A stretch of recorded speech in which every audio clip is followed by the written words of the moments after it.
ভারত বলল পেঁয়াজ বন্ধ, আলু বন্ধ, চিনি বন্ধ।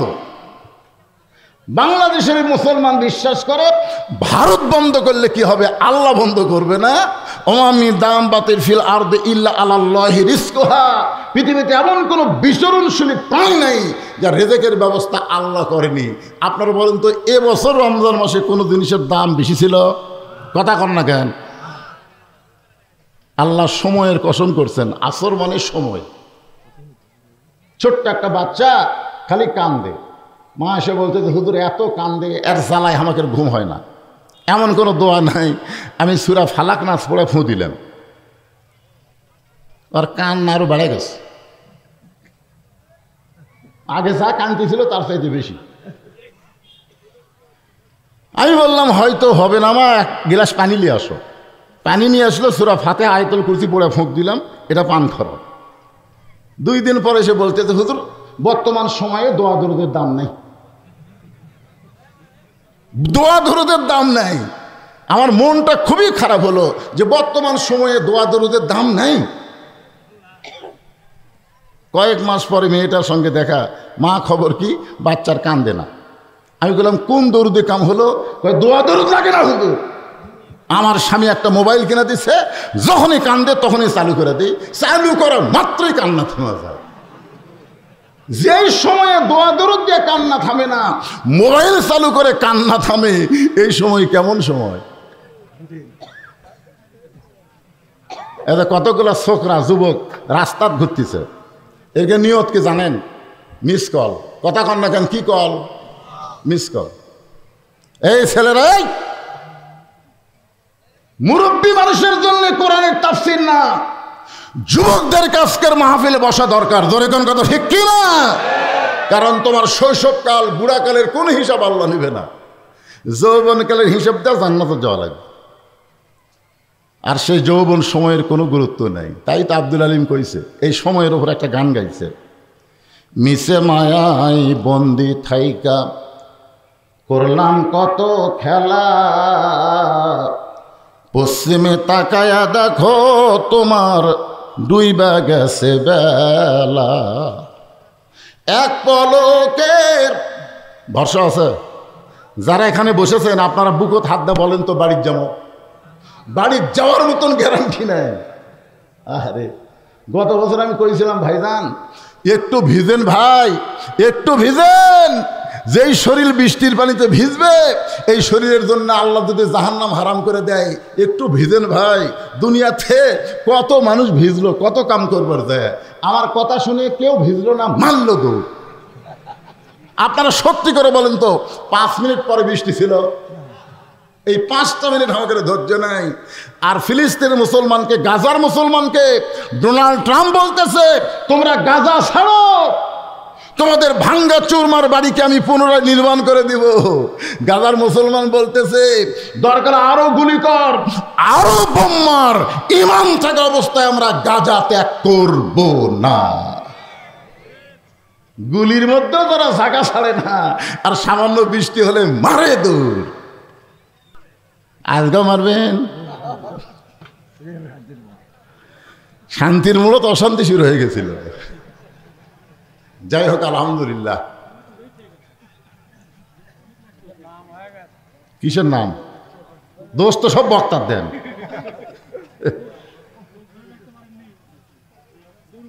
দৌড় মারলো কে? এই ওয়াজই করছো না, আজকে বৃষ্টি নেই তো, তার মানে বোঝা গেল বিপদে আমরা নাই। বিপদে তারেক জিয়া যেখানে, আমরা আছি সেখানে। তারেক জিয়া জেলখানায়, এক্সটানসার মিছিল নেই, মানে বিপদে আমরা নাই। এখন খালি বলে নির্বাচন দাও, নির্বাচন দাও।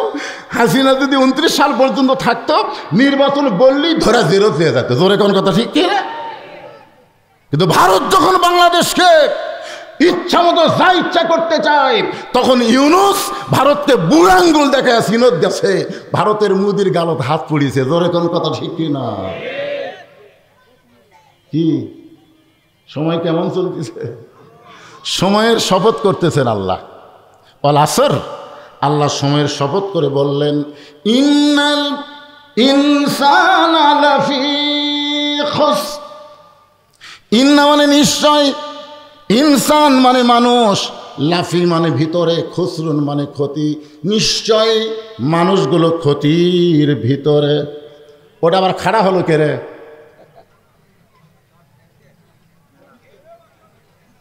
না যাবে দুই একজন, এতগুলো মানুষের মধ্যে পেশাব টেশাব তো অনেকে আটকার পারে না। তবে আল্লাহ কোরআনে বলেছেন অনুনাজ্জিলু মিনাল কোরআনি মা হুয়া শিফাউ ওয়া রাহমাতুল লিল মুমিনিন। মুমিনিন, আলামিন না, মুমিনিন। এই কোরআনকে আমি আল্লাহ নাজিল করেছি মুমিনদের যাবতীয় রোগের শিফা হিসাবে, রহমত স্বরূপ। ধরে কোন সুবহানাল্লাহ। তাহলে কোরআনকে একটু মনোযোগ দিয়ে যদি আমরা শুনবার চাই, তাহলে পেশাব যে কোন জায়গায় যাবে আপনার মনেই থাকবে না, বুঝছেন? একটু মনোযোগ দেন। কেবল শুরু করছি। ইন্না মানে নিশ্চয়, ইনসান মানে মানুষ, লাফি মানে ভিতরে, খুসরুন মানে ক্ষতি। একত্রে অর্থ হলো নিশ্চয়ই মানুষগুলো ক্ষতির ভিতরে। এখানে শুধু মরদ মানুষ না, এখানে মেয়ে মানুষও আছে, মানুষের মধ্যে পুরুষও আছে, নারীও আছে। জোরে কোন কথা ঠিক কিনা? হ্যাঁ। এখন বাংলাদেশে কোন মানুষ বেশি ক্ষতির মধ্যে, পুরুষ মানুষ না মেয়ে মানুষ? মরদ হয়ে কথা কয়ে তলে পড়লেন। এখন আপনারা কি বুঝতেছেন কোন মানুষ বেশি ক্ষতির মধ্যে? একটু চিন্তা ভাবনা করে দেখেন তো, পুরুষ না নারী?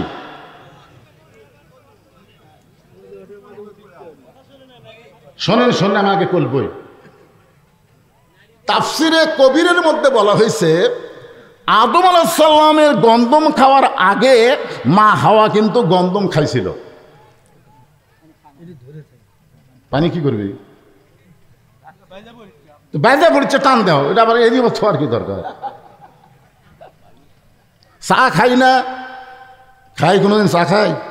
যে তো দেখছেন ঘরের মধ্যে করলাম পারলে এক কাপ চিনি ছাড়া দাও, দেয়নি। এরা খালি মানুষ খিলালে ব্যস্ত, বক্তার দিকে খেয়াল করেনি। আমি বললাম ভাই চিনি ছাড়া যদি পারো এক কাপ চা দাও, যে তো আমি চা খাই না। এক গ্লাস পানি এখানে ওই বোতলের পানি গ্লাসও ঢেলে পিরিচ দিয়ে ঢাকাতাম, যদি আমার প্রয়োজন পড়ে খপ করে লেখামো, ওই বোতল খোলার টাইম দেওয়া যাবে না। হ্যাঁ, একটু মনোযোগ দেন। তাহলে বর্তমানে আমরা কোন মানুষ ক্ষতির মধ্যে বেশি পড়েছি, পুরুষ না নারী? হাওয়া কিন্তু আদমের আগে গন্ধম গাছের কাছে গেছে, গন্ধম ফল খাসে, এবং শয়তানের প্ররোচনায় আদম আলাইহিস সালামকে গন্ধম ফলটা শরবত করে খাওয়াইছে। তাহলে আগে কে খাসে? হাওয়াকে যদি গন্ধম খাওয়া মাত্রই আল্লাহ বলতো জান্নাত থেকে বের হয়ে যা, তাহলে কিন্তু আদমের গন্ধম খাওয়াই লাগতো না। কিন্তু হাওয়া গন্ধম খালো, আল্লাহ কিছুই বলো না। কিন্তু আদমকে যখন খাওয়ানো হলো, সঙ্গে সঙ্গে আল্লাহ বললেন জান্নাত থেকে বের হয়ে যাও। কি বুঝলেন? দেখছেন, আল্লাহ বললেন জান্নাত থেকে বের হয়ে যাও। তা আদম বলতেছে আল্লাহ আপনার রায় মানতে আমার কোনো আপত্তি, তবে একটা কথা আছে। আল্লাহ বলে কি কথা? কথা হলো আমি গন্ধম ফল খাইনি, গন্ধম ফলের গাছের কাছে আমি যাইনি, গন্ধম ফল যে আমারে খাওয়াইছে আমি বুঝবার পারিনি। যখন বুঝবার পারছি তখন আমার ডান হাতখানা মুখের মধ্যে ঢুকায়া আমি রক্ত বমি করেছি। এরপরে বলেন আল্লাহ আমার দোষ কোথায়? আল্লাহ বলতেছে আদম আসলেই তোমার দোষ নাই, কিন্তু হাওয়া তোমার কে হয়? তখন বলতেছে আল্লাহ হাওয়া আমার বউ হয়। আল্লাহ বলে আদম হাওয়া তোমার কে হয়? আদম বলতেছে আল্লাহ আমার বউ হয়। আল্লাহ বলে আদম হাওয়া তোমার কে হয়? আদম বলতেছে আল্লাহ একই কথা কয়বার? আপনারা বিবাহের সময় কবুল কয়বার কন? তো 3 বার কওয়া লাগবে কেন? একই কথা কয়বার?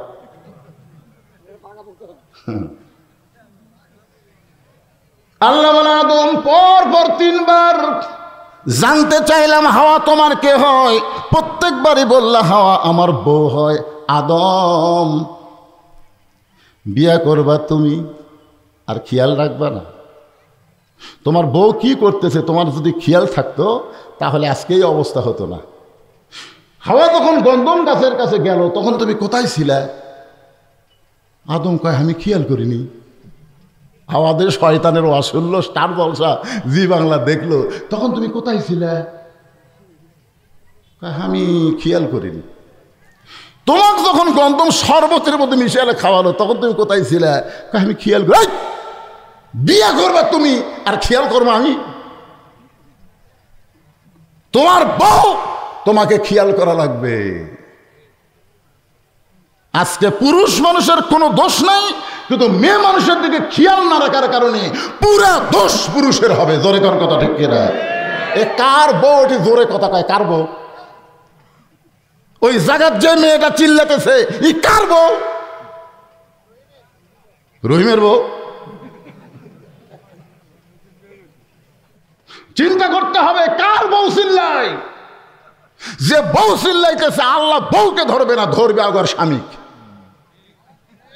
হিরো আলমের মতন একটা হিরো আলম, একটা কিরে,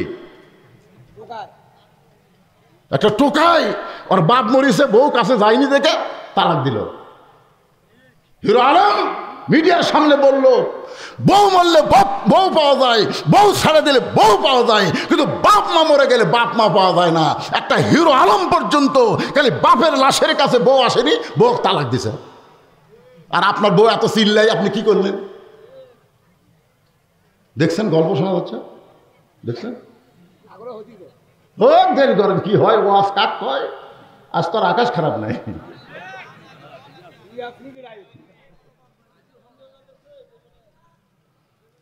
এই জন্য একটা নেপোলিয়ন বলেছে, একটা নেপোলিয়ন, যে তোমরা একটা ভালো সন্তান যদি চাও, ভালো একটা মায়ের দরকার। ধরে কোন কথা ঠিক কথা বলেন? মা যদি ভালো হয় সন্তান ভালো হবে। কারণ কি? কারণ হলো বাবা আনন্দে মাতিয়া সাগরে ভাসাইয়া সেই যে চইলা যায় খবর লয় না। মাজন ধরিয়া উদরে কত যতন করে, 10 মাস পরে পায় প্রসবের বেদনা। এমন দরদি ভবে কেউ হবে না আমার মা গো।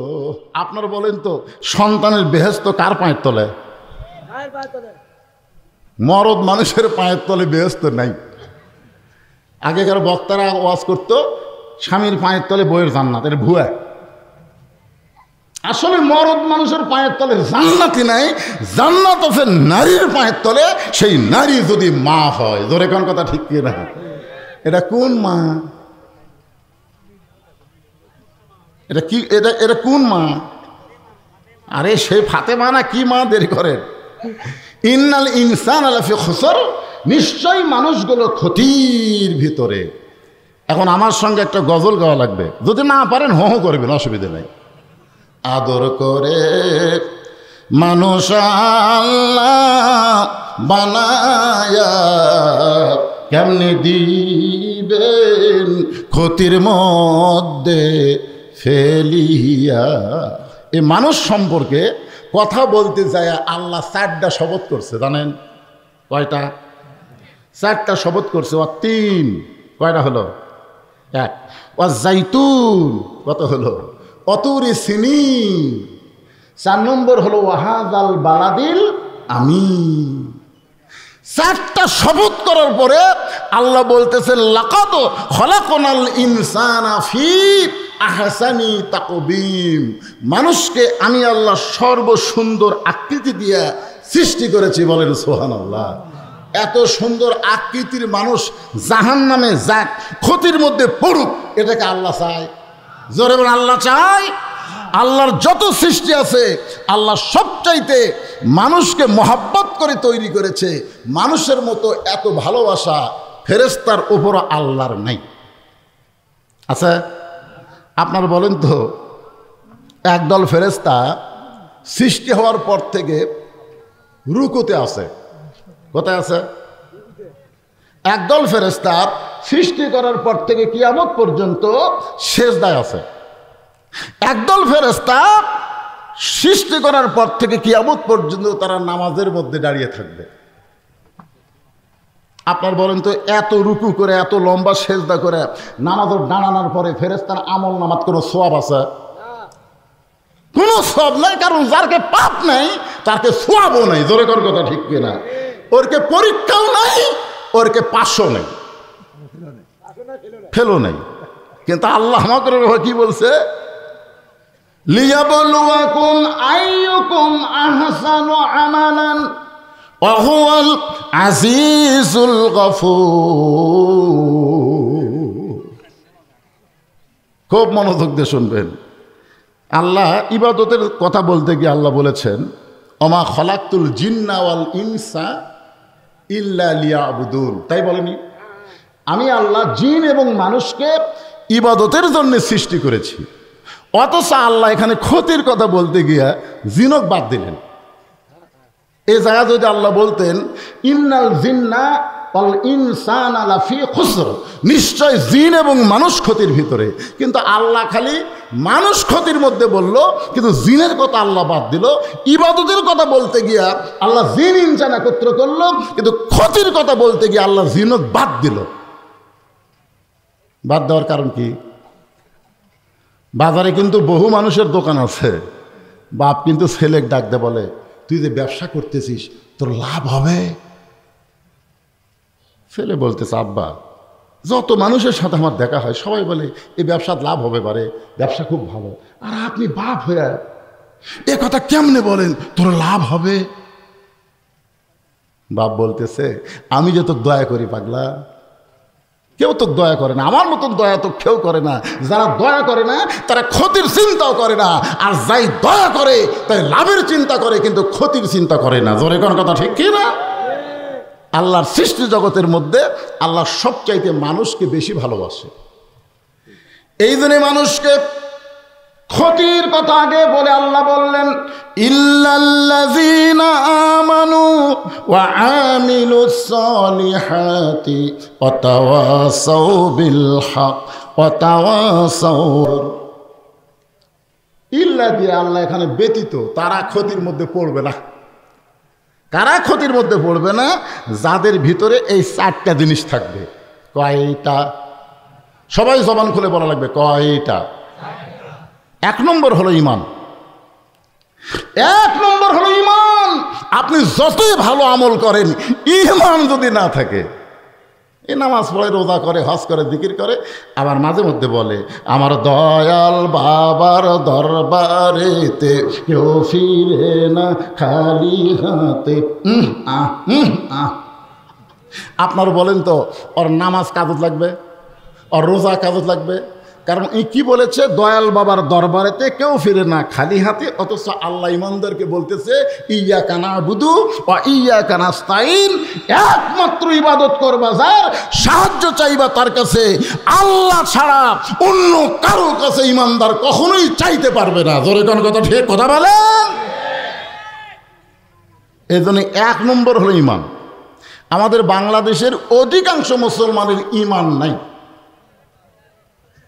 আপনারা এখন চিন্তা পড়ে গেলেন, হুজুর আমাকে ঈমান নাই, আপনি কেমনে বুঝলেন? আমি বুঝিনি, নবীর হাদিস এবং আল্লাহর কোরআন যা বলতেছে সেইটা তো বলা লাগবে নাকি কন? অধিকাংশ, তার মধ্যে আমিও থাকতে পারি। আজকে আমরা খোলাখুলি আলোচনা করি, ওদিকে ওর গল্প মারে করে, এত রাত্রি কি হলো, প্রাচীর ওই পারে কারা? হ্যাঁ, ডিমের তলের মুরগির বাচ্চা হবি রে। ডিমের তলে 12টা ডিম দিছে, 10টার বাচ্চা হবে, 2টার হয়নি। কে রে, ডিম দিলাম 12টা, বাচ্চা হলো 10টা। এক বুদ্ধিজীবী বলতেছে ওই 10টা ডিমের মুরগির নিচে ছিল, মুরগির উষুম পাশে, এই জন্যে বাচ্চা হচ্ছে। আর এই 2টা ডিম খালি সাইড মারছে, খালি সাইড, এই জন্যে এরা উষুমও পায়নি, বাচ্চাও হয়নি। তাহলে ভাজিয়া খাই, ভাজিয়া খাবো, এটা পচে গেছে, কাজিয়া ডিম। সামিয়ানার ভিতরে জায়গা থাকা অবস্থায় এই প্রাচীর ওই পারে যারা থাকবে, এরা কি ডিম?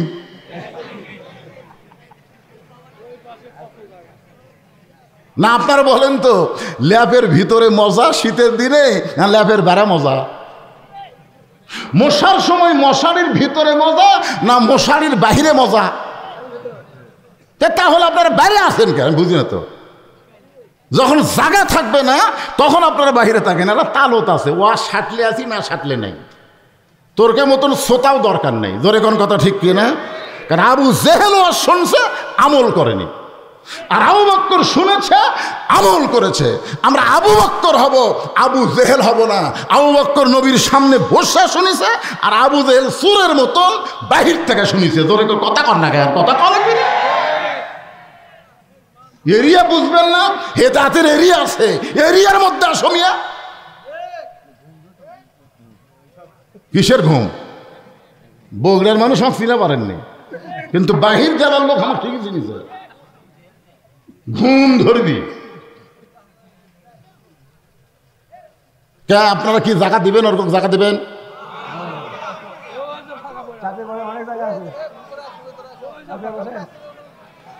চারটা বিষয় আলোচনা হবে। কয় বিষয়? 4 বিষয়। 1 নম্বর হলো ঈমান। ঈমান যদি না থাকে আপনি যতই আমল করেন। নবীর চাচা আবু তালেবের আমল ভালো ছিল। জোরে কোন কি ভালো ছিল? আমল।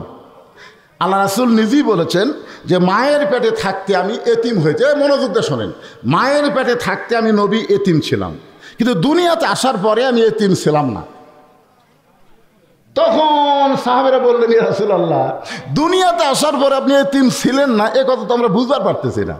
আল্লাহ রাসূল বললেন, আমি ভাগ্যগুণে এমন একটা চাচা পাইছি, যেই চাচা আমাকে এমন ভালোবাসা দিয়ে লালন পালন করেছে, আমার যে বাবা নাই এটা আমি বুঝবারই পারিনি। সেই চাচার নাম কি? এরপরও আবু তালেবকে আল্লাহ জাহান্নাম দিবে। কারণ কি? ইত্তেবা না, ঈমান নেই। ঈমান নাই, ইত্তেবা পরে, আগে ঈমান তারপর ইত্তেবা। আল্লাহ রাসূল বলেছিলেন, যখন আবু তালেব এক্কার মৃত্যুর বিছানায়, তখন নবী গিয়ে বলছিলেন, চাচা খালি একটা বার বলেন লা ইলাহা ইল্লাল্লাহ মুহাম্মদ রাসূলুল্লাহ, আমি আপনাকে হাত ধরে জান্নাতে পৌঁছে দেব। এত বড় কথা বলার পরেও আবু তালেব বললেন, বাবা মরাই যখন যাচ্ছি, বাপ দাদার ধর্ম ছাড়বো না রে। হায় হায় রে, আজকে হিন্দুরা মনে করতে তো আমাকে ধর্মে আসল, খালি বইয়া দেখ। ইহুদেরা মনে করতে তো আমাকেরটাই আসল, খ্রিস্টান মনে করতে তো আমাকেরটাই আসল। কিন্তু আসল ধর্ম কোনটা? ধর্মের মালিক যিনি, ব্যাখ্যা করে কোরআনে দিয়েছেন তিনি। ধরে কোন কথা ঠিক কিনা? 1 নম্বর ঈমান। সাহাবারা বললেন, ইয়া রাসূলুল্লাহ, যে ঈমান 1 নম্বরে, সেই ঈমান সম্পর্কে একটু আমাদেরকে বলেন। রাসূল বললেন, ইকরার বিল লিসান, তাসদিক বিল জানান, আমল বিল আরকান, এরই নাম হলো ঈমান। জবানে বলতে হবে লা ইলাহা ইল্লাল্লাহ। একটু ঝাঁকি দিয়ে কোনবারে, ওরা ঝাঁকির ছোট একেবারে খুঁটি বয়া থামিয়ানা পর্যন্ত যায়। ফেসবুকের কল্যাণে, ইউটিউবের কল্যাণে আমরা অনেক কিছু দেখবার পাচ্ছি। জিকিরের ঝাঁকিতে এক মুরিদি করে দৌড়ে এসে পীরক পাড়ে ধরছে। খালি পীরের পরনে লুঙ্গি থাকলে সব দেখা যেত, তো পায়ে ধরা থাকার কারণে পীর বাঁচছে পারে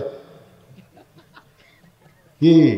আল্লাহ বলেছেন, ইজা যুকিরাল্লাহ ওয়াজিলাত কুলুবুহুম, আল্লাহর জিকির করলে তোমার শরীর কাঁপবে না, তোমার অন্তরের মধ্যে কম্পন সৃষ্টি হবে। জোরে কোন কথা ঠিক কি না? এরকে এত ঝাঁকি এ সামিয়ানা পর্যন্ত যায়। আপনারা একটু ঝাঁকি দিবেন, লা ইলাহা ইল্লাল্লাহ, একটু দেন না কেন?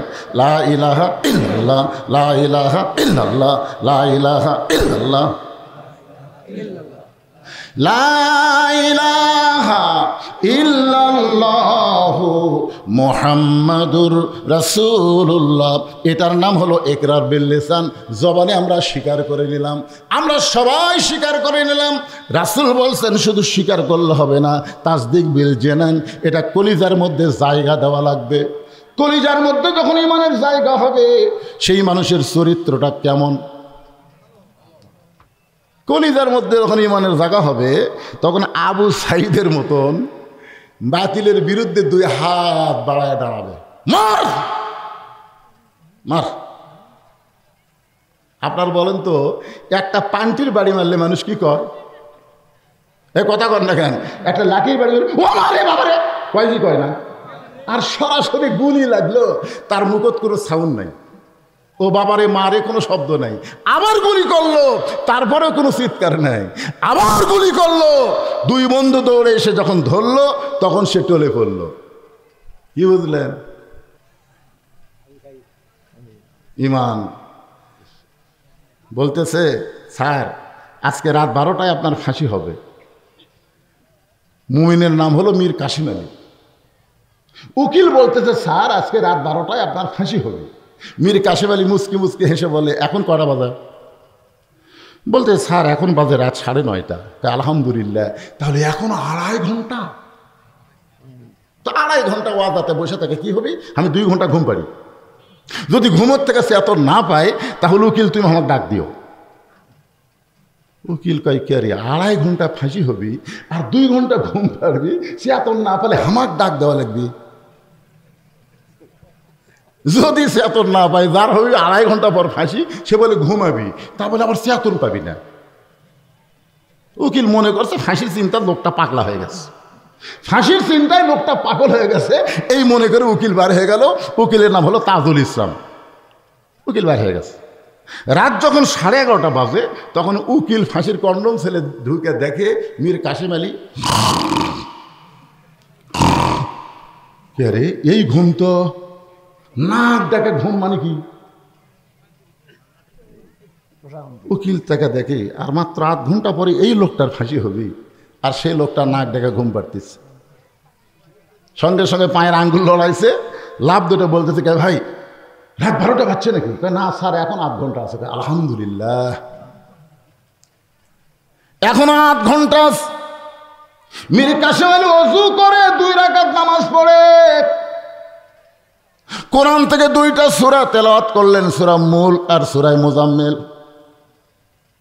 উকিল বলতেছে, 2টা সূরা তেলাওয়াত করার পরে ফাঁসির কন্ডম ছেলে যে কয়টা কাপড় ছিল তার মধ্যে সব চাইতে ভালো কাপড় গায়ে দিয়ে শিরোনে দিয়ে মাথা হাসড়ায় আমাকে বলতেছে, উকিল আমারে কেমন লাগতেছে? পাঞ্জাবি গায়ে দিয়ে শিরোনে দিয়ে মাথা হাসড়ায় বলতেছে, আমাকে কেমন লাগতেছে? উকিল কান্দের বলে, স্যার আপনার ফাঁসি হবে, আর বেশি সময় নাই, আপনি কি শ্বশুর বাড়ি যাবেন?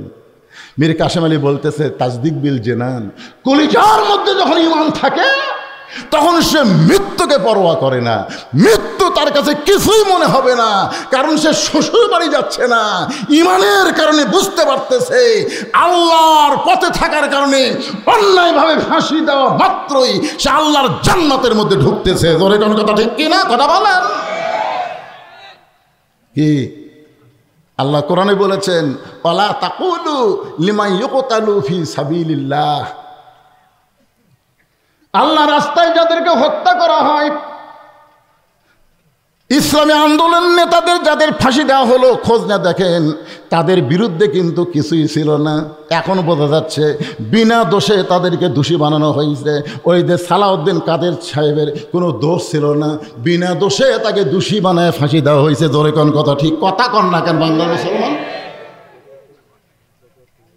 একটু মনোযোগ দিয়ে শুনবেন। তাসদিক বিল জানান, কলিজার মধ্যে যখন ঈমান থাকবে ওই মানুষটা মৃত্যুকে পরোয়া করবে না, সে বিশ্বাস করবে আসলে যাইতে হবে, এখানে এসেছি থাকার জন্যে না, যে কোনো মুহূর্তেই যাওয়া লাগবে। জোরে কোন কথা ঠিক কিনা?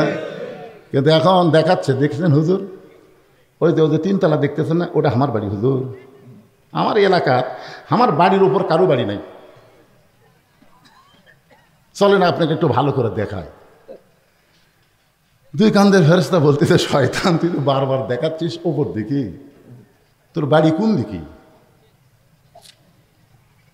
আপনার বলেন তো। তা আবার বাড়ির কাছে বলতেছে, হুজুর 4 তলা নিয়ত করছি, রড বার করে থুছি, দোয়া করবেন। 4টা তলা করলে আমার অন্তরে শান্তি হুজুর, 4 তলা না করা পর্যন্ত আমার শান্তি হচ্ছে না। 2 কান্দের 2 ফেরেশতাকে আল্লাহ এই শয়তানি কান্দত আমরা থাকবো না। একটা বারো আসল বাড়ির দিকে খেয়াল করে না, ওই ভেজাল বাড়ির দিকে বারবার আঙ্গুল দিয়ে দেখায়। তাসদিক বিল জানান, কলিজার মধ্যে যখন ঈমান হবে সে দুনিয়ার বাড়ির দিকে তাকাবে না, তার বাড়ি হলো আন্ডারগ্রাউন্ড, নিচতলায়। এই বাড়ির খেয়াল সব সময় করবে। জোরে কোন কথা ঠিক? কথা বলেন। বুঝতেছেন না হুজুর? এই যে জমি এগুলো সব আমার হুজুর, এই দিকে অন্য কারো জায়গা নাই।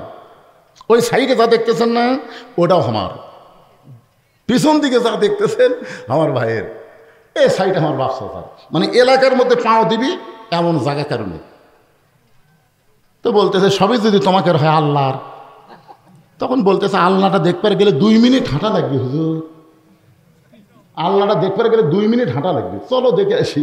ওই হাঁটা হাঁটা মসজিদের কাছে নিয়ে দেয়, বলতে হুজুর এখানেও আল্লাহর কিছু ছিল না, এখানেও আল্লাহর কিছুই ছিল না, আমার চাচা আল্লাহ 10 শতক দিছে, আমার চাচা আল্লাহ 10 শতক দান করছে, আর আমরা টাকা পয়সা দিয়ে আল্লাহ ঘর বানা দিছি হুজুর। ফেরেশতারা বলতেছে আল্লাহ এই দেশের নাম কি, যেই দেশে তোমার কিছুই নাই, ওর চাচা দান করলে তোমার জায়গা হয়, আর ওরা টাকা পয়সা দিয়ে ঘর বানা দেয়, এই দেশের নাম কি? একটা গান শুনছিলাম ছোট্টবেলা, পরের জায়গা পরের জমি, সবাই বলেন পরের জায়গা পরের জমি, ঘর বানায় আমি রই, আমি কিন্তু জায়গার মালিক নই। জমিদারের ইচ্ছা মতন, জমিদারের ইচ্ছা মতন দেও না জমিন চাষ, তাই তো ফসল ফলে না রে দুঃখ 12 মাস। আমি খাজনাপাতি সবই দিলাম, তবু জমিন হয় যে নিলাম, এই দুঃখের কথা কারে কই। পরের জায়গা বলেন পরের জায়গা পরের জমি, ঘর বানায় আমি রই, আমি কিন্তু জায়গার মালিক নই। কলিজার মধ্যে যখন ঈমান থাকবে, তাসদিক বিল জানান যখন অর্জিত হবে, ওই ব্যক্তির কাছে দুনিয়াতে থাকার চাইতে যাওয়াটাই গুরুত্ব হবে।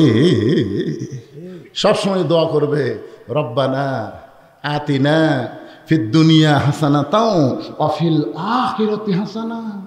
আল্লাহ আল্লাহ আখিরাত যদি সুন্দর পাওয়ার চাই তাহলে দুনিয়া সুন্দর করা লাগবে। আল্লাহ দুনিয়া যদি সুন্দর না হয় আখিরাত কোনোদিনও সুন্দর হবে না। আমাদের বাংলাদেশকে সুন্দর করতে হবে, মানুষের তৈরি আইন দিয়ে চলবে না, আল্লাহর আইন দিয়ে আমাদের বাংলাদেশকে সুন্দর করা লাগবে। ধরে কোন কথা ঠিক না?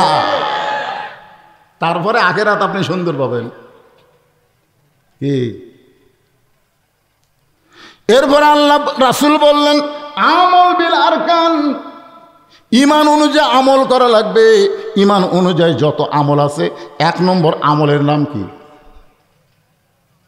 আমলে সলেহ। 1 নম্বর আমল হচ্ছে সলাত।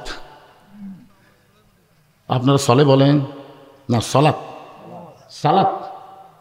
কারণ লা সলাতা লা ঈমান, যার নামাজ নাই তার ঈমান নাই।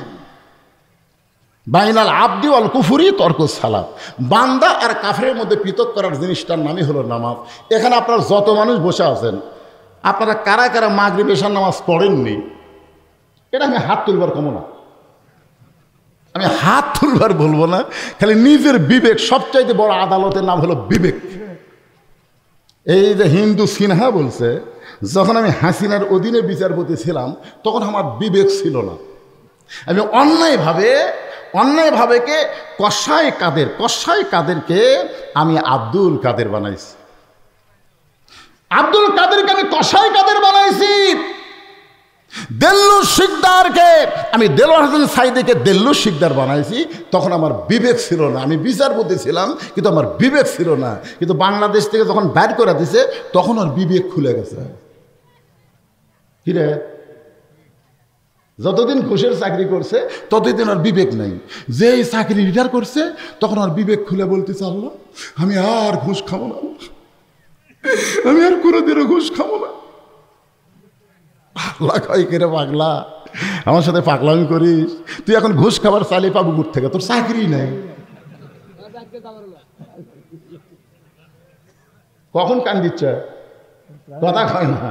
যখন হচ্ছে চামড়া ঢিল, আল্লাহর সাথে দিছে মিল। আমি দেখলাম আপনাদের মসজিদে একজন উঁচার ওপর বসে থেকে নামাজ পড়তেছে। ওই ব্যক্তির খোঁজলে দেখেন যৌবনকালে হয়তো মসজিদের দিকে ঘুরেও তাকায়নি, এখন বুড়া বয়সে আইসে কাতারবদ্ধ, যে কাতারে নামাজ পড়লে 27 গুণ সওয়াব হয়, ওরই জন্যে কাতারের সওয়াব থেকে আপনার বঞ্চিত হচ্ছেন। কারণ কাতার সোজা করবার গেলে পায়ের গোড়ালের সাথে গোড়ালি মিল করা লাগবে। জোরে কথা কর না কেন, কথা কর না কেন? নামাজে যে 13টা ফরজ আছে তার মধ্যে একটা ফরজ হলো দাঁড়িয়ে নামাজ পড়া, কথা কন। তো ওই লোকটা কি শান করে মসজিদে লিয়াচ্ছেন না হাঁটে হাঁটে যাচ্ছে? তা হেঁটে হেঁটে গায়ে আসা পারে, তাই বসে কেন?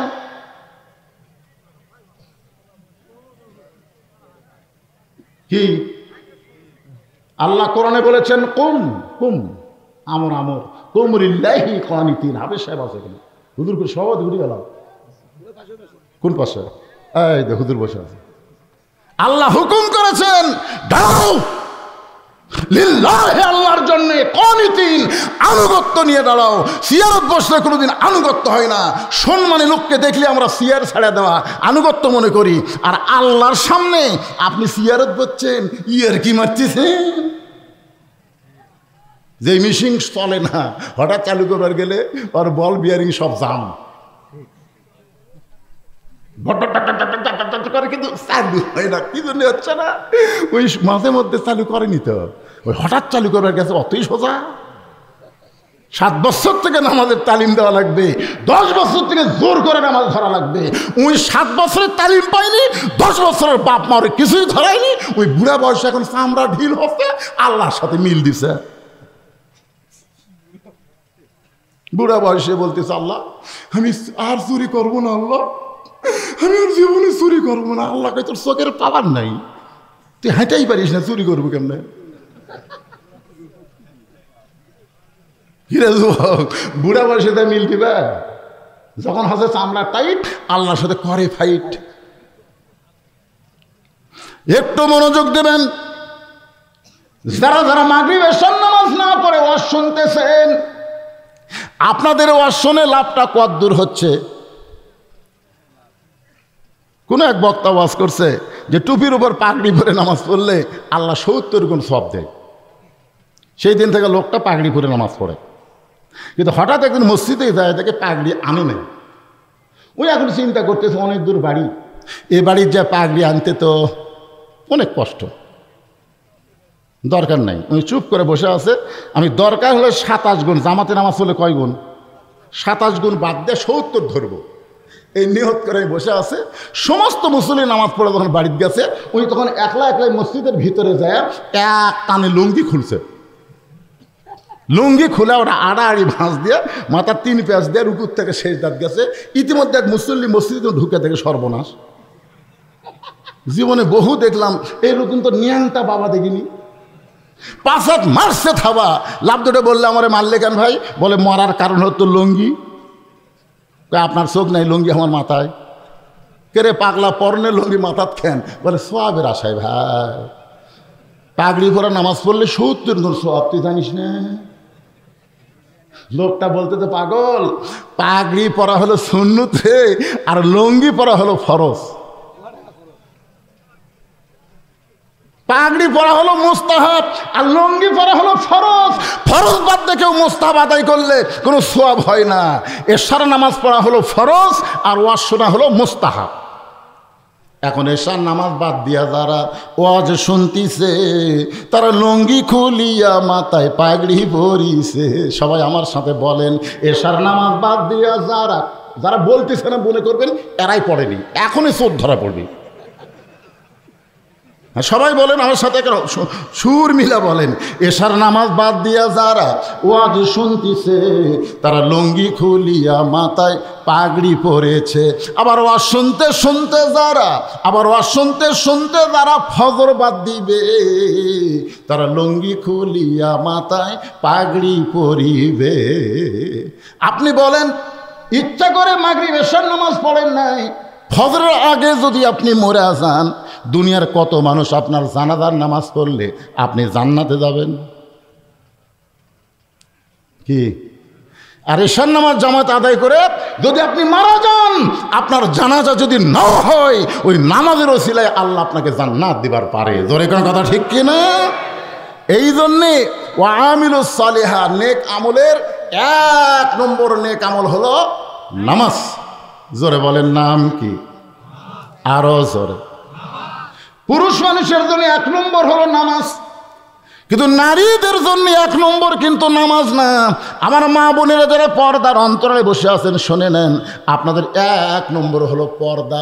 পর্দা যদি না থাকে মেয়েদের নামাজ কবুল হবে না, রোজা কবুল হবে না, মেয়েরা যাই করুক একটা আমলও কবুল হবে না। মেয়েদের আমল যদি কবুল করতে চায় 1 নম্বর নেক আমলের নাম হলো পর্দা। জোরে বলেন নাম কি? জোরে বলা লাগবে নাম কি? অকরনা ফি বুয়ুতিকুন্না ওয়ালা তাবাররুজনা তাবাররুজাল জাহিলিয়াতিল উলা। এ মায়েরাই, পর্দার অন্তরে যারা বসে আছেন, এমন ডোজ দেওয়া দিছি ভাই, চিল্লা চিল্লি দূরের কথা, ওরা বেঁচে আছে না মরে গেছে বোঝার উপায় নেই। কি মনে করতেছেন আমি বগুড়ার শোল পুঁটি মাছ মারবার যা ধরে আনি বল? বগুড়ার জনগণ বোঝেন নেই? মা বোনদের কোনো শব্দ আছে? আছে? কারণ মায়েরা আমাকে অত্যন্ত ভালোবাসে। কোনো বক্তার ওয়াজ নিয়ে মেয়েদের ব্যাপারে তেমন, কিন্তু আমার ওয়াজ যখনই নেবেন পুরুষের চাইতে নারীর সংখ্যা বেশি হবে। কারণ নারীরা জানে এই বক্তা ওয়াজ করবার যা খালি মরদের ওয়াজ করে না, মেয়ে মানুষের ওয়াজ করে। ধরে কোন কথা, ঠিক কথা বলেন? তাহলে পুরুষের 1 নম্বর নেক আমলের নাম কি? জোরে বলেন। আর নারীদের জন্য 1 নম্বর নেক আমল হলো পর্দা। পর্দা যদি না থাকে নারীদের একটা নেক আমল আল্লাহ কবুল করবে না। একদিন গভীর রাত্রে খাদিজাতুল কুবরা, যতদিন আমাদের মা খাদিজা দুনিয়াতে জীবিত ছিলেন ততদিন রাসূল দ্বিতীয় কোনো বিয়ে করেননি। সুবহানাল্লাহ কবেন না? আপনার বলেন তো, রাসূলের কত বছর বয়সে মা খাদিজাকে রাসূল বিয়ে করছেন? 25 বছর বয়সে। তখন মা খাদিজার বয়স ছিল 40। এক সময় মা খাদিজার বয়স যখন 63 হয়ে গেল, কত? 63 যখন হয়ে গেল, তখন আল্লাহ নবীর বয়স হলো 49 বছর। তখন মা খাদিজা বললেন, ইয়া রাসূলুল্লাহ, আমার সঙ্গে সংসার করতে করতে আপনি বুড়া হয়ে যাচ্ছেন, হুজুর আপনি আর একটা বিয়ে করেন, আপনি আর একটা বিয়ে করেন। কারণ নবীর উপরে আল্লাহ কিন্তু আয়াত নাযিল করছে 2টে 3টে 4টে, না হলে একটা, মাসনা সোলাসা রোবা, তারপরে একটার কথা পরে বলা হয়েছে। তো খাদিজা বলছে যে হুজুর আপনি একটা বিয়ে করেন। আল্লাহ রাসূল খাদিজার কপালে চুমা দিয়ে বললেন, খাদিজা আপনি শুধু যদি আমার বিবি হতেন তাহলে আমি আর একটা বিয়ে করতাম, কিন্তু আপনি শুধু আমার বিবি না, আপনি হলেন আমার দরদ। আপনার মতন দরদ যতদিন দুনিয়াতে থাকবে আমি রাসূল ততদিন দ্বিতীয় কোনো বিবাহ করব না। গভীর রাত্রে খাদিজাতুল কুবরা নবীর হাত কেন বুকের মধ্যে নিয়ে ছোট বাচ্চার মতন কাঁদতেছে। রাসূল ঘুম থেকে চেতন পেয়ে বলে, খাদিজা কি কারণে আপনি কাঁদেন? খাদিজা বলে, রাসূলুল্লাহ যে কোনো সময় আমার মৃত্যু হবে, কিন্তু মৃত্যুর পরে আমার কি খবর যদি একটু আপনি আমারে বলে দিতেন। মৃত্যুর পরে আমার কি হবে যদি আপনি আমারে বলে দিতেন। আল্লাহ নবী খাদিজার কপালে চুম্বন দিলেন। দুনিয়াতে থাকা অবস্থায় যেই ব্যক্তি মৃত্যুর কথা মনে করে তার প্রতি খুশি হয়ে যায়। আপনাকে দুনিয়াতে থাকতে মরার কথা মনে হয়?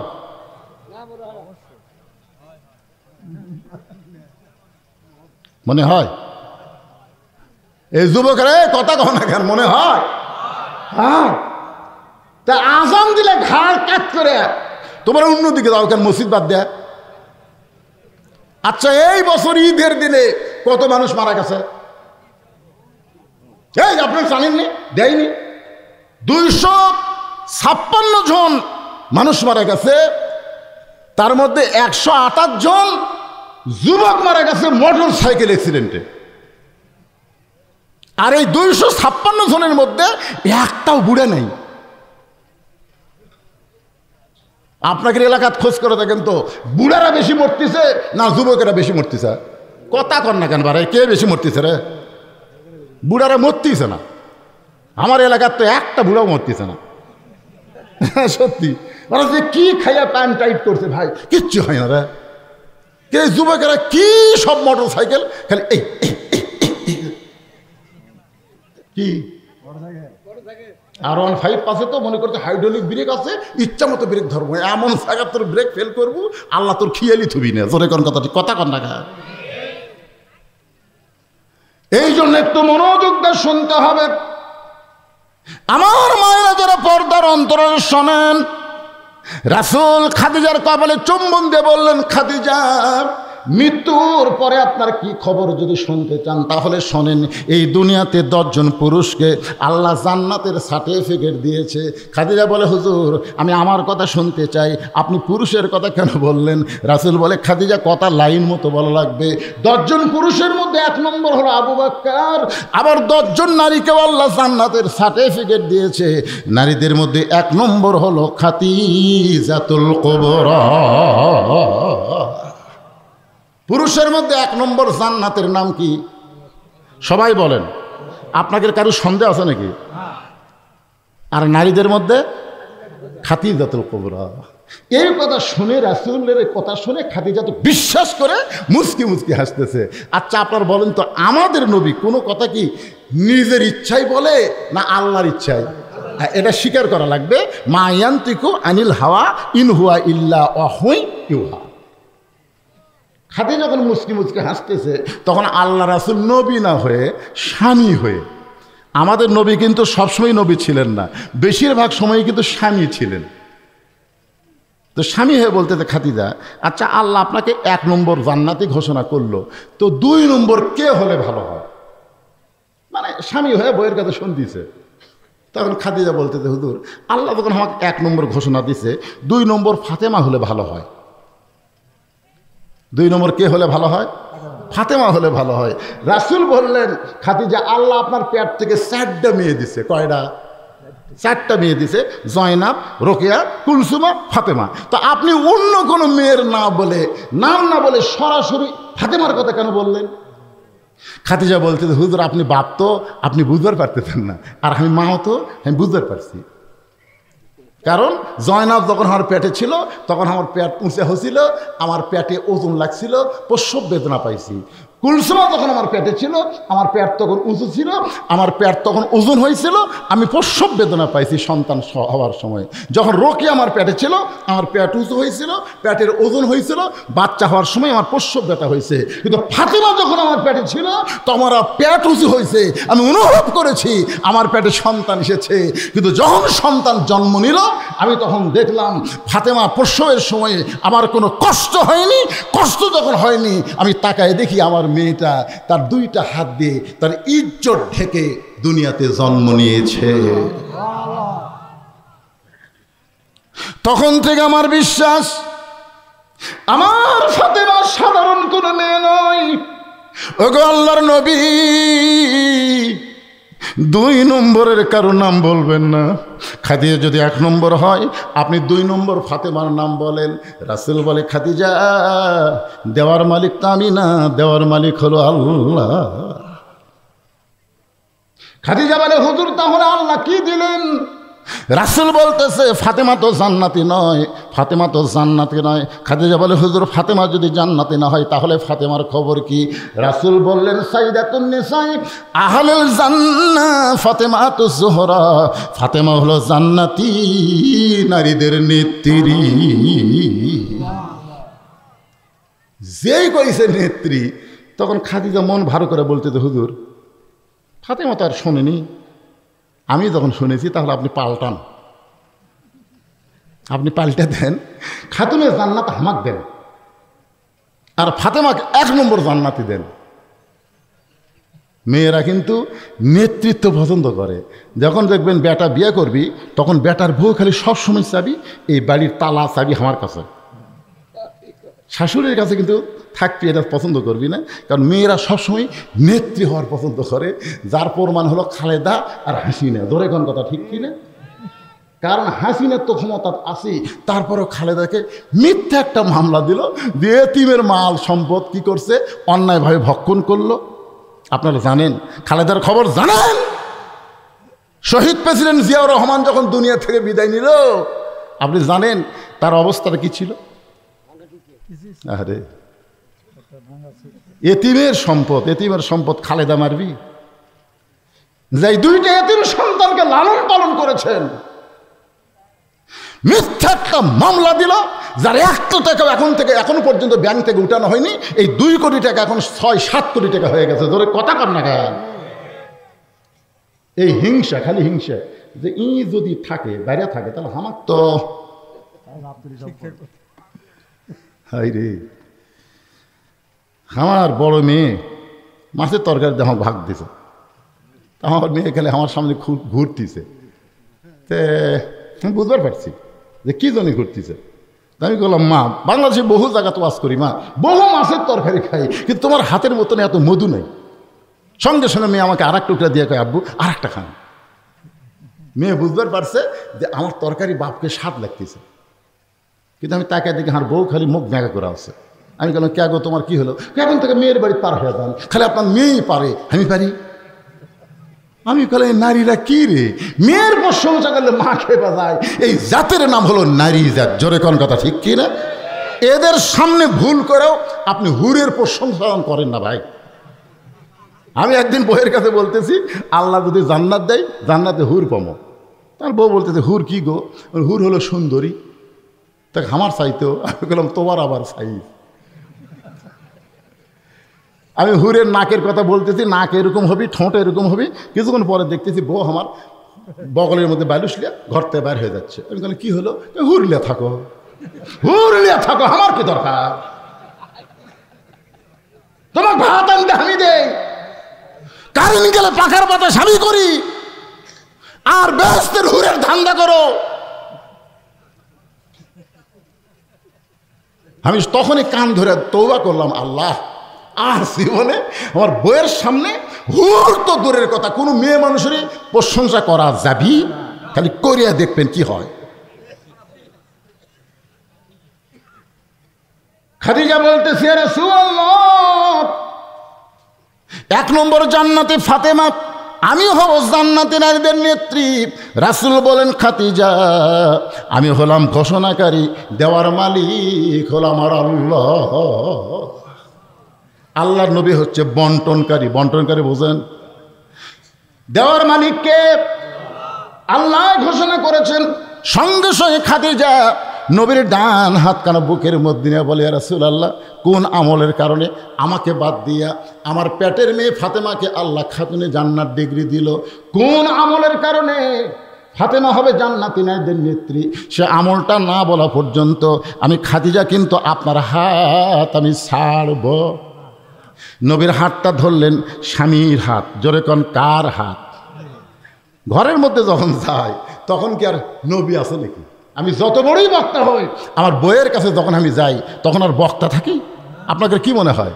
আল্লাহ কোরআনে বলেছেন, হুন্না লিবাসুল্লাকুম ওয়া আনতুম লিবাসুল্লাহুন্না। স্বামী হলো বইয়ের পোশাক, বউ হলো স্বামীর পোশাক। ওই জায়গাত কোন হুজুর হাজুর চলবি না। হুজুরগিরি বেড়া করো, ঘরের মধ্যে লয়। এখন স্বামী, নবী তো না, স্বামী মনে করে হাত একে চাপিয়া ধরছে। নবী মনে করলে বেয়াদবি হবে, কিন্তু স্বামী মনে করলে স্বামীর হাত ধরবি না, কার হাত ধরবি? কন অন্য কারো হাত ধরা যাবি? কথা কন না কেন, কার ধরা যাবি? কতগুলো মালয়েশিয়াত গেছে, এখন ওদের দেওরা। যে বাড়ি দেখবেন মরদ মানুষ নাই, ওই বাড়ির ধার দিয়ে বেশি বেশি দেওরার খবর। ভাবি, ভাবি আমি বাজারে যাচ্ছি, আপনার কিছু লাগবে? তো ভাবি এসে বলতেছে, তুমি এত সুন্দর করে আমাকে ভাবি ডাকো, আর কলজা ভরা যায়। তবে ভাবি, আপনার যে সাইজ, বুঝছেন, মনে হয় আপনার বিয়েই হয়নি। মেয়ে মানুষের খালি যদি বলেন আপনার সাইজ, ওরা খালি বয়স কম করে ওরা খুশি হয়ে যায়। জোরে কার কথা ঠিক কিনা? আজকে ফেসবুকে দেখলাম একটা মেয়ে বলতেছে, শাকিব খানকে সবাই সুন্দর কয়, অথচ শাকিব খান আমার সিনিয়র, আমি যেখানে যাই আমার বুড়ি করা কয়, আর শাকিব খানও কেউ বুড়িয়া কয় না। আর কলজাত লেগে গেছে।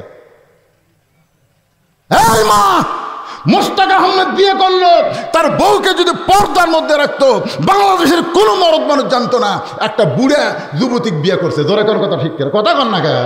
এই ধরা খাজে কখন? যখন তিশাকে বেপর্দা করে মানুষের সামনে নিয়ে গেছে, তখন কয়, কে রে, এর না চাপা চুপা সব চামড়া ধরে গেছে, এই ছুরিকলে ঘরে কেন, এটার মেয়ে নাকি? এক সাংবাদিক বলতেছে, চাচা এটা আপনার কোন পক্ষের মেয়ে?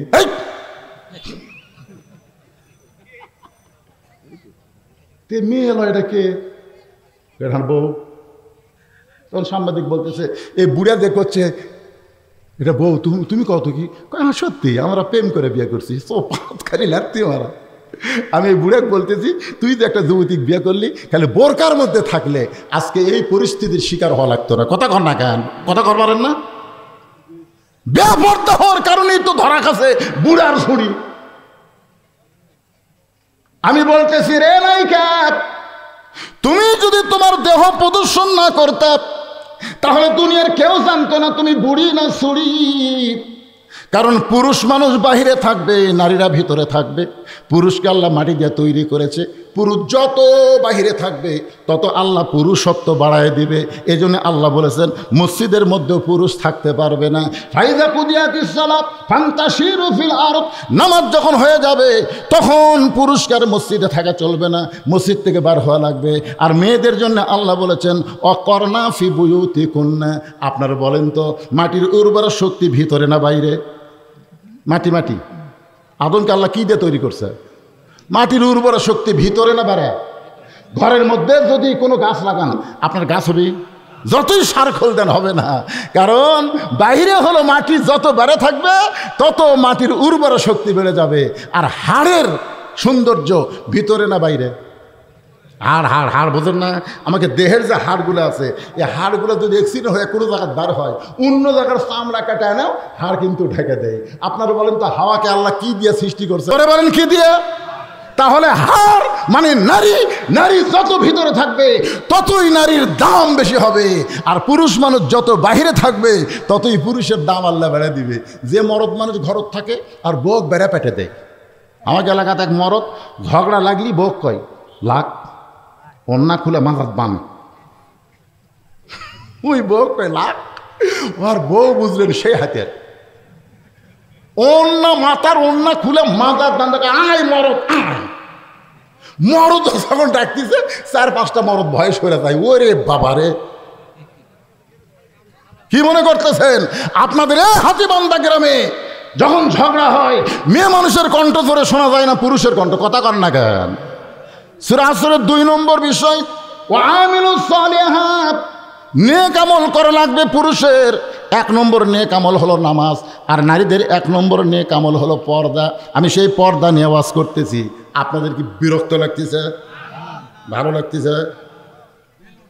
বেল ওটা পর্যন্ত নয়। কার কার ভালো লাগতেছে একটু হাত তুলে আল্লাহ দেখেন। কোরআনের কথা বলতেছি ভাই, কার লিল্লাহে তাকবীর, হাত নামান। এই যে দুটো খাড়া হচ্ছে সিজার করা, এই দুটো খোঁজলে দেখেন এরা হলো সিজার করা। সিজার করা বাচ্চারা স্থির হয় না, এরা অস্থির হয়। কারণ পেট কেটে বার করে ঘুম ভাঙেনি। এখন ঘুম ভাঙার এইরকম একটা ঘুরেন দেয়, এই ঘুরেনো শুনে মাথার ঝাঁকি খায় করে কেন দেয় ওটা। এই জন্য এরা করে জায়গায় বেশিক্ষণ থাকবার পারে না, মোবাইল ছাড়া ভাত খায় না। জোরে কথা কন না কেন? হ্যাঁ, তা আমি এখন সূরা আসরের 4টা বিষয় ওয়াজ করব, তাতে রাত 6টা বাজুক অসুবিধা। কেবল 1 নম্বর ঈমান বাদ দেয় ও আমিলুস সালিহার মধ্যে গেছি। এরপর অথবা সাওবিল হক, হক কথা আজকে বলাই লাগবে। জোরে কোন কথা ঠিক কিনা? আর হাসিনা নেই এখন, কোরআনের মাহফিলের কোনো অনুমতিও লাগে না। জোরে কোন কথা ঠিক কিনা? তারপরে আছে অথবা সাওবিল সবর। সবর মানে ধৈর্য। একটু ধৈর্য নিয়ে কথা শোনাও লাগবে। জোরে কোন ঠিক? হ্যাঁ, কিন্তু এই মুহূর্তে আমি আপনাদেরকে আল্লাহর কুদরত দেখানোর জন্যে, আল্লাহর কুদরত আপনাদের সামনে প্রদর্শন করার জন্যে এই মাদ্রাসা থেকে 2টা ছেলে 30 পারা কোরআন হেফজ করছে। আপনারা প্রত্যেকটা মাহফিলে দেখেন প্রধান বক্তা আসেই ওই বাচ্চাদের মাথায় পাগড়ি দিয়ে তারপরে ওয়াজ শুরু করে। কিন্তু আমি যখন এখানে আসছিলাম তখন মানুষ এত ছিল না, ছিল। তাহলে আজকে এই বাচ্চাদের মাথার পাগড়ি দিব, 500 জন দেখবেন, 1000 জন দেখবে না, তা হবে না।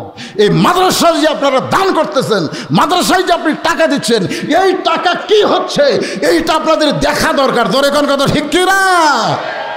তাহলে পেশাবখানা, পায়খানা, বিল্ডিং বানায় কাজ হবে না। এই মাদ্রাসা থেকে 2টা সন্তান 30 পারা কোরআন হেফজ করে কোরআনের পাখি দেখলি নেকি। জোরে কোন সুবহানাল্লাহ। এখন আপনাদের সামনে এই 2টা কোরআনের পাখিকে প্রদর্শন করা হবে।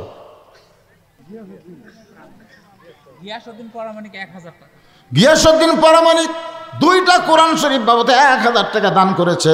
আল্লাহ দানকে কবুল করেন, ধরে করেন আমিন। 3 নম্বর হলো তাওয়াসসাবিল হক। সূরা আসরের 3 নম্বর বিষয় হলো হক কথা বলতে হবে, হক পথে চলতে হবে। হকের পথে চলতে গিয়ে আবু সাইদের মতন যদি জীবন দেওয়া লাগতে পারে তাও দেওয়া লাগবে, ধরে কোন কথা ঠিক? কথা কন না কেন? আমার গ্রামে একটা ছেলের জন্ম হয়েছে, আমার 500 টাকা দিয়ে কয় হুজুর একটা ভালো নাম রাখেন তো। তা আমি বললাম বাবা এই মুহূর্তে আমার কাছে সবচাইতে ভালো নাম হলো আবু সাইদ।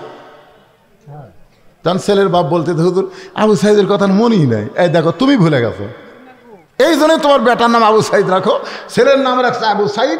গোটা গ্রামের লোক বলতেছে আবু সাইদের বাপ, আবু সাইদের মা। আবু সাইদ রংপুরে মরিছে আর আমাকে বগুড়াতে সে জন্মিছে। আমার খালা তো বোনের একটা মেয়ে হয়েছে। খালা আমাকে মোবাইল করে বলতেছে বাবা বহু চেষ্টার পরে আল্লাহ আমাকে একটা নাতনি দিছে, নাতনি তুমি একটা ভালো নাম রাখো, আলেম মানুষ। আমি বললাম খালা ভালো নাম এই মুহূর্তে আমার মুখত আসতেছে হাসিনা। সেই কষে হাসিনা। আমার খালা সেই গরম, কিন্তু তুই আলেম না জালেম রে, এই তোকে বললে একটা ভালো নাম আর তুই খুনি হাসিনার নাম কোস। তার মানে বোঝা গেল আবু সাইদ মরে নাই, প্রত্যেক পাড়ায় পাড়ায় আবু সাইদের জন্ম হবে। জোরে কোন কথা ঠিক কি না? কিন্তু হাসিনা এমন ফ্যাসিস হয়ে গেছে, এখন কোনো মেয়ে মানুষের নাম, কোনো মেয়ে মানুষ জন্ম নিলে, কোনো কন্যা সন্তান জন্ম নিলে ভুল করে কেউ হাসিনা থুবি না। কথা কর না কেন? তুমি হাসিনা কিন্তু ভালো না, কিন্তু থুবি না। একটু মনোযোগ দিবেন। ওয়াতাওয়াসাবিল হক, নাম হলো মামুনুল হক, নাম হলো আজিজুল হক। মামুনুল হককে বৈধ বউ নিয়ে ধরা পড়ছে, তারপরে অবৈধ বানায় তাকে জেলখানার মধ্যে ঢুকাইছে। জোরে কোন কথা ঠিক কি না? কারণ কি? নামের শেষে আছে কি? হক। জোরে কোন কি? কথা কন না কেন? মামুনুল হক।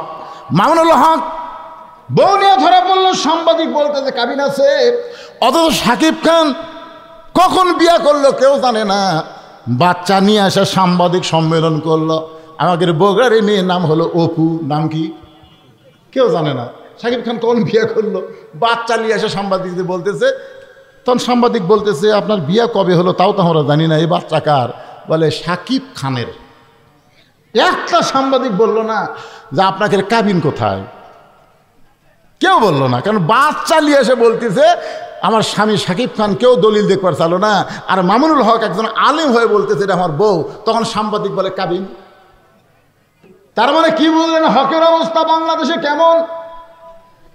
শুধু হক কথা বলার কারণে এই বাংলাদেশে উচ্চ স্বরে হক কথা যিনি বর্তমানে বলতেছেন তার নাম কি? কথা কয় না। আপনারা মামুনুল হকের ভাষণ শোনেননি তো কথা কন না কেন? বারে উনি কি বাপ দাদার কিচ্ছা কয় না কোরআনের হক কথা কয়? ওয়াতাওয়াসাবিল হক, হক কথা বলতে হবে, হক পথে চলতে হবে।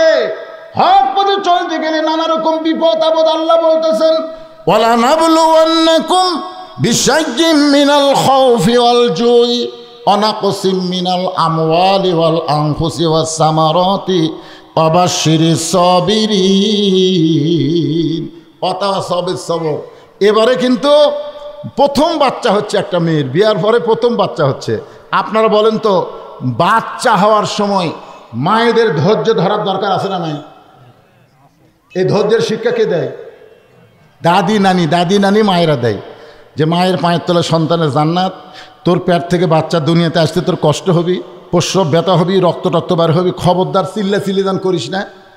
চিল্লি করলে আশেপাশের লোকজন মনে করবি এটা কেমন মাওরে। বাচ্চা হওয়ার সময় গোটা গ্রামের লোক জানলো। আপনারা বলেন তো যেগুলো বাচ্চা নর্মালি হচ্ছে মায়ের কষ্ট হয় কি হয় না? কতক্ষণ মায়ের কষ্ট হয় না ভাই জান? হ্যাঁ, আমার দাদি আমারই কইছে ভাই তোক যখন বার করলাম মায়ের পেট থেকে তোর মাথা লম্বা হয়ে গেছিল, মানে বার করার সময় মাথা কি হয়ে গেছিল, পরে থেবা আমার মাথা গোল করছে। আমার দাদি আমার সাথে গল্প করছে, চিন্তা করেন। আরে বাবা বলতি একটা ওয়াজ করতেছি তখন সেটা। এখন চিন্তা করেন দাদি নানি এসে বলতেছে ধৈর্য ধর, কিন্তু প্রসব ব্যথা তো আর জানেন এইবারে প্রথম বাচ্চা হবে, প্রসব ব্যথা তখন শুরু হয়েছে, তখন ধৈর্য ধরা তো দূরের কথা, মরে দেবো, বিষ খাবো, গলা দড়ি দেবো। দাদি নানিরা বলতেছে কে রে কি কই এত কষ্ট সহ্য করা যাবি না দাদি, মরে যাবো, বিষ খামো, গলা ধরে দেবো। দাদি নানি ধাক্কা ধাক্কা ঘর দেওয়া যায়, ধৈর্য ধর, অত সবই সবর, ধৈর্য ধর। তুই জানিস না মায়ের পায়ের তলে সন্তানের জান্নাত? ধৈর্য না ধরলে তোর পায়ের তলে জান্নাত কেমনে হবে? ধৈর্য ধর। এমন কিছু বুঝাইছে, এখন ধৈর্য নিয়ে শুয়ে পড়েছে। বাচ্চা কোন ধাত্রী ধরবে, এমন সময় ঠান্ডা পানির মধ্যে নরম কাপড় চুপড়াইয়া কপালের উপরে দেয় আর বলে ধৈর্য ধর। এদিকে বাচ্চা ধাইমা ধরতেছে, খুব খেয়াল করবেন। মা কি করবে? ধৈর্য ধরার কারণে দাঁতের উপর দাঁত করতেছে। এমন সময় বাচ্চা ধাত্রী টেনে বের করেছে, বাচ্চা ম্যাম বলে কাঁদতেছে। কিন্তু বাচ্চা কাঁদলে কি হবে? ওই সময় মায়ের কোনো হুঁশ নাই, মায়ের কোনো হুঁশ নাই। বাচ্চাকে গোসল করানোর পর ওই বাচ্চা যখন মায়ের বুকে রাখে, এমন সময় বাচ্চার পরশে মা হুঁশটা ফেরত পায়। বাচ্চাকে দেখার সঙ্গে সঙ্গে মা তার সন্তানকে মুখের কাছে নিয়ে এসে যখন চুমা খায়, দাদি নানি তিরস্কার করে বলে, ও তোকে কষ্ট দিয়ে দুনিয়াতে আসলো, ওর কষ্টের কারণেই তুই বলেছিলি গলার দড়ি দিব, বিষ খাবো, মরে যাবো, তারে তুই কেন চুমু খাস? এর লাত্তি মাইরা ফেলা দে, এরে বুক থেকে লাত্তি মাইরা ফেলে দে। তখন এরা কিছুই বোঝে না। আমি সব বলমোহিত, একটু ধৈর্য ধরা যাবি না, অত সবে সবর ওপর ওয়াজ হচ্ছে।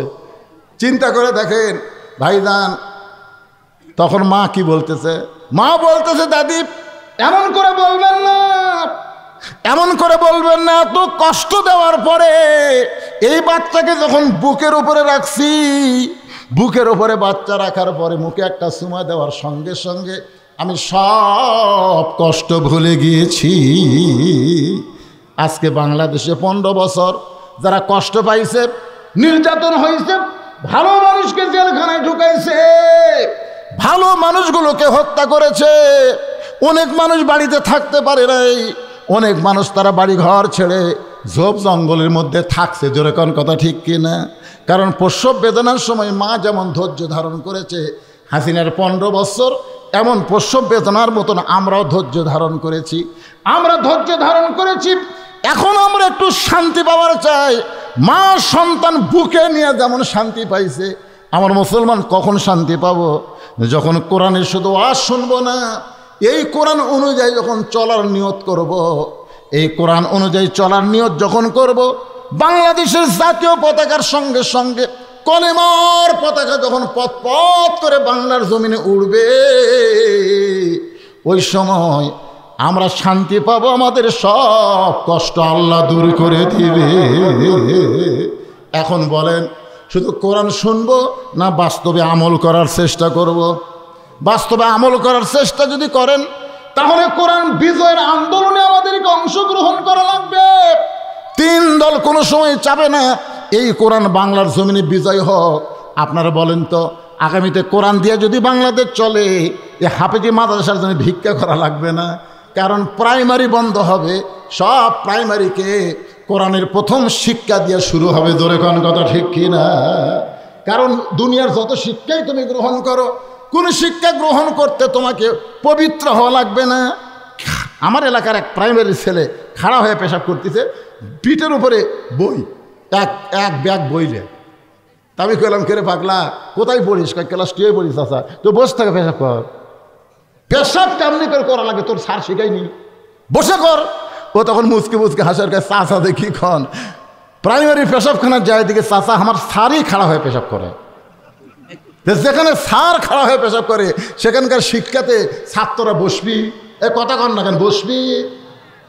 তা আমরা মুসলমান, খায়রুকুম মান তাআল্লামাল কোরআন ওয়া আল্লামা, আমরা এই প্রাইমারিগুলোতে মাদ্রাসা করা হবে, আর হাফেজি মাদ্রাসাগুলোকে উন্নত মাদ্রাসা ঘোষণা দেওয়া হবে, যখন আল্লাহর কোরআন দিয়ে আমাদের বাংলাদেশ চলবে। জোরে কোন কথা ঠিক কিনা?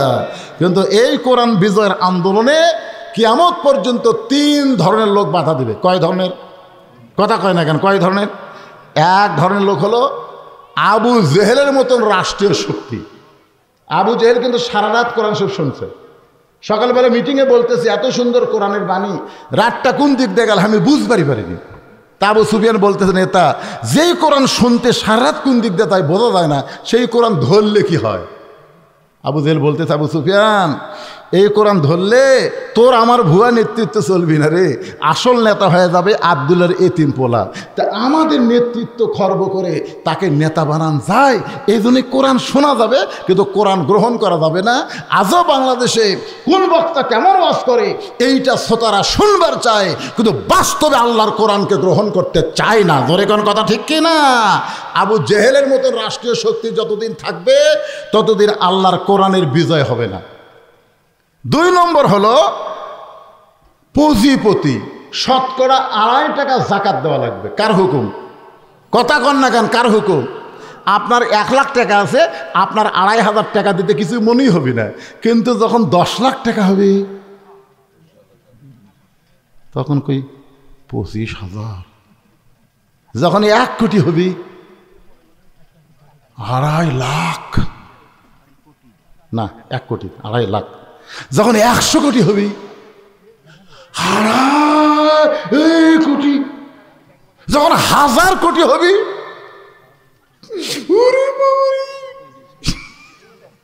চিন্তা করছে রে, চিন্তা করছে। আজকে আমাদের বাংলাদেশে 1000 কোটি টাকার মালিক কমপক্ষে 2000 আছে,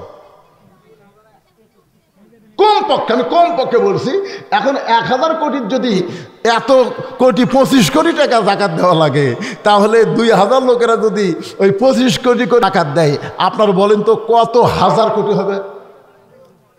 আর জাকাত এটা কিন্তু গরিবেরা ধনীর বাড়িতে যাওয়া লাগবে না, বরং ধনীরাই গরিবের বাড়িতে আসে দেওয়া লাগবে। জোরে কোন কথা ঠিক কিনা? হায় হায় রে, কোরআনের আইন চালু হলে তো গরিবের মোশন বাড়বি রে। ওরা না দরজা খুলে থাকবি আর আমাকে ফকিরের মতন যায় দেওয়া লাগবে। কতগুলো গরিব বলি ভাই কিসের টাকা? জাকাতের টাকা। আমার এক দাদা ছিল, কোনো লোক যদি ইফতারের দাওয়াত দেয়, দাদা বলতে হ্যাঁ সারাদিন কষ্ট করে রোজা থেকে তুমি ইফতার করে আমি সব দেবো নাকি? দাদা বুঝানি যায়নি যে ইফতার করলে সবের কম হবে। না ভাই তুই যতই কর, পানি খাই ইফতার কর মরে, তা পরের বার যে কিছু খাবো না। অনেক মানুষ আছে বুঝলেন, না খায় থাকবি কিন্তু জাকাতের টাকা শুনলে কিন্তু টাকা নিবি না। এরকম লোক আছে না নাই? দরকার আছে না নাই? তো এখন 1 ব্যাগ টাকা নিয়ে লোকটা 7 দিন হলে ঘুরতেছে আর বলতেছে আল্লাহ কোরআনের আইন যেখানে চালু থাকবে সেখানে ধনী হওয়ার চাইতে গরিব হয় ভালো। গরিবের আরামে বসে আছে আর আমি ফকিরের মতন ঘুরতেছি, একটা গরিবও টাকা নেয় না। মনের দুঃখে মরুভূমির মধ্যে গেছে, যা দেখে একজন বস্তা মাথাতে ঘুম পাড়তেছে। তো বেয়াগেলা মনে করতেছে যে একবারে 7 দিন ঘুরে একটা গরিব পাচ্ছি, এ মনে করে বস্তালা সালাম দিছে, আসসালামু আলাইকুম। বস্তালা লাভ ধরে বলতেছে আলহামদুলিল্লাহ। বেয়াগেলা কয় কে রে ভাই? সালামের উত্তর আলহামদুলিল্লাহ। আমি তোমাকে সালাম দিলাম, তুমি ওয়ালাইকুম আসসালাম না বলে আলহামদুলিল্লাহ কেন? বলে ভাই 1 বস্তা টাকা লিয়া 15 দিন ঘুরতেছি রে, এখন পর্যন্ত গরিব পাইনি। গরিব না পায় মনের দুঃখে ঘুমাচ্ছে। তখন কয় কে রে তুই ঘুরিস 15 দিন, আমি ঘুরি 7 দিন, তাহলে গরিব? হ্যাঁ, কোরআন দিয়ে যখন বাংলাদেশ চলবে তখন সুদ ভিত্তিক অর্থনীতির কবর হবে, যাকাত ভিত্তিক অর্থনীতি চালু হবে। আল্লাহ গজবের দরজা বন্ধ করে রহমত আর বরকতের দরজা খুলে দিবে। জোরে কোন কথা ঠিক করে কথা বলেন। আপনি জানেন এ হাসিনা 15 বছর কত টাকা পাচার করছে জানেন? 28 লক্ষ কোটি টাকা। 28 লক্ষ কোটি। কথা কন না কেন? আমার সাথে কথা কন না কেন? এই নেতারা সব মিলে 28 লক্ষ কোটি টাকা বিদেশে পাচার করছে। খালি পাচার হওয়ার টাকাগুলো যদি ফেরত আনা যায় তাহলে 28 লক্ষ কোটি টাকার কত টাকা জাকাত হবে? তো ওরা কোনো সময় চাবি ওরা জাকাত না দিয়ে টাকা পাচার করবি, কিন্তু জাকাত দিবে না। এই জন্য কিয়ামত পর্যন্ত পুঁজিপতি এরা কোরআনের বিজয়ের বিরুদ্ধে চারণ করবি। জোরে কোন কথা ঠিক কি না? 3 নম্বর হলো যারা ধর্ম লিয়া ব্যবসা করে। আমাদের বাংলাদেশে ধর্ম লিয়া ব্যবসা করা জায়গা আছে না নাই? সব গরু টরু লিয়া ট্রাকে গরু লিয়া কুটি যায়। আপনারা জানেন না? কুটি যাচ্ছে। কেরে কুটি যাচ্ছে? কই বাবার দরবারে যাচ্ছি হুজুর দোয়া করবেন। তোর বাপ মা নাই? কই বুড়ে বুড়ে আছে হুজুর, চাপাত খালি জুতার বাড়ি। বাপ মায়ের কথা বলতেছে বুড়া বুড়ে আছে হুজুর, আর ওই বাবার দরবারে যাচ্ছে। আপনারা বলেন তো বসে থাকে যারা আইডিয়া পায়, গরু পায়, কোটি কোটি টাকা পায়, তারা কোনোদিন চাবে যে কোরআনের বিজয় হোক? চাবে? কারণ কোরআনের বিজয় হলে ধর্ম নিয়ে কোনো ব্যবসা চলবে না। ধরে কোন কথা ঠিক? এখন এই 3 শ্রেণীর মানুষ বাংলাদেশে কোরআন বিজয়ের বিরুদ্ধে কথা বলবে। আপনার এলাকায় যারাই বলবে যে কোরআন যে রাজনীতি নাই, ইসলামে কোনো রাজনীতি নাই, বুঝবে এরা 3 দলের মধ্যে যে কোনো এক দল। আছে না নাই? এরকম লোক আছে না নাই? তো এই জন্য ভাইজান, সূরা আসরের শেষ পয়েন্ট হলো পাতা সবে সবর, ধৈর্য ধারণের শিক্ষা নিতে হবে। আল্লাহ যেন ধৈর্য ধারণের কারণে হাসিনা ফ্যাসিস্ট পতন হয়েছে, আগামীতে সব দেখা হলো শেষ, আমরা যেন দেখতে পারি বিজয়ের কোরআনের বাংলাদেশ। জোরে কোন আমিন, আল্লাহুম্মা আমিন। আস্তাগফিরুল্লাহাল্লাযী লা ইলাহা ইল্লা হুয়াল হাইয়ুল কাইয়্যুম ওয়া আতুবু ইলাইহি। আল্লাহুম্মা সাল্লি আলা মুহাম্মাদ, আল্লাহুম্মা বারিক আলা মুহাম্মাদ। সবাই বলেন আল্লাহুম্মা সাল্লি আলা মুহাম্মাদ, আল্লাহুম্মা বারিক আলা মুহাম্মাদ। কারো কোনো বক্তব্য নাই তো? আর নাই? আল্লাহুম্মা আমিন।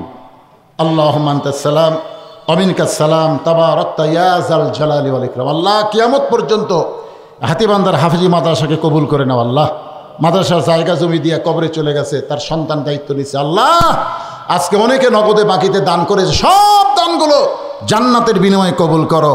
রব্বির হামহুমা কামা রব্বায়ানি সগীর। আমাদের বাপ মা যাদের কবরে গেছে, আল্লাহ আজকের মাহফিল ওসিলায় বাপ মার কবরকে জান্নাতের টুকরা বানায় দাও।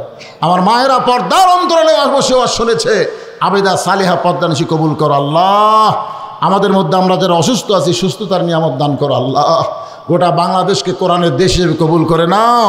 ভারতের ষড়যন্ত্র থেকে আমাদের বাংলাদেশকে আল্লাহ তুমি হেফাজত করো।